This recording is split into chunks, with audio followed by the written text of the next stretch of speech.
of you have been a subject to hate speech for simply doing what you do or for being who you are. Welcome to the club. Just 2 years ago, Armenia was in war with Azerbaijan, and during the wartime, the president of Azerbaijan said the following, quoting him, "We have shown them who is who. Azerbaijani forces drive them away like dogs." End of quotation. Let me clarify. He was talking about Armenians. I have no idea how Armenophobia or hatred towards an entire nation, which is, by the way, nationally adopted policy by them, can be justified and covered by the umbrella of freedom of expression. Let me briefly remind you what is freedom of expression. It is an opportunity to express the ideas, articulate them among society without fear to be legally sentenced. But what it stands for, it's a marketplace of ideas, which holds that truth will emerge from clashes of ideas in open public debate. So, freedom of expression, freedom of ideas, ability to discuss them is a fundamental component of democracy. But here a new challenge emerges, hate speech. And what is the definition of it? I was just doing some research to see what are definitions of it, and it appeared that United Nations, in order to equip their institutions with a universal tool to work with, said that it is it is anything, any communication, writing, or behavior that attacks or uses discriminatory language towards a group or a person based on who they are. That is a hate speech. It appears to be a stick with two ends, right?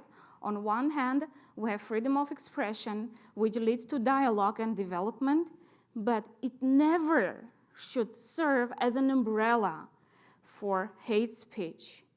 You know, there are really very quick developments in the world, and I believe that hate speech in many manners serves to ban people from doing what they do or saying what they want to say.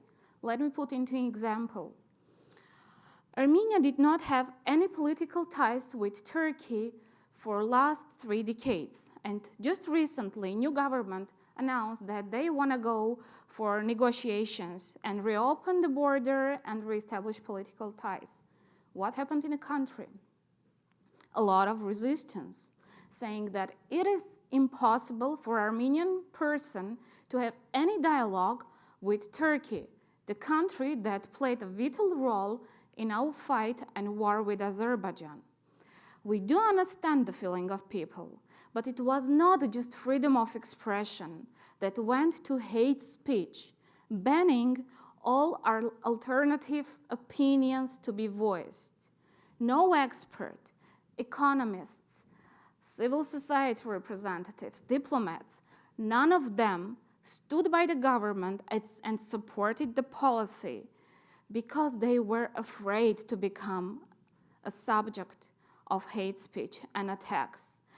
The opinion of people was so badly polarized in the country, everything were put in black and white, enemies, friends, with us or against us, that left no room, absolutely no room for discussion.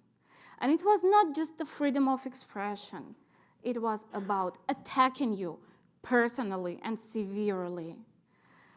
Freedom of expression is very important, but it should not become a tool for silencing others, discriminating them, downgrading, or humiliating. But what should we do as a community, society, and experts? First of all, we must formulate it as a problem. It's not an issue only in my country. I'm absolutely sure you all face it in your communities, in your countries. It's a global thing. Let's formulate it. Let's understand what are the strategy, what are the steps we need to take. For us, it should start with education.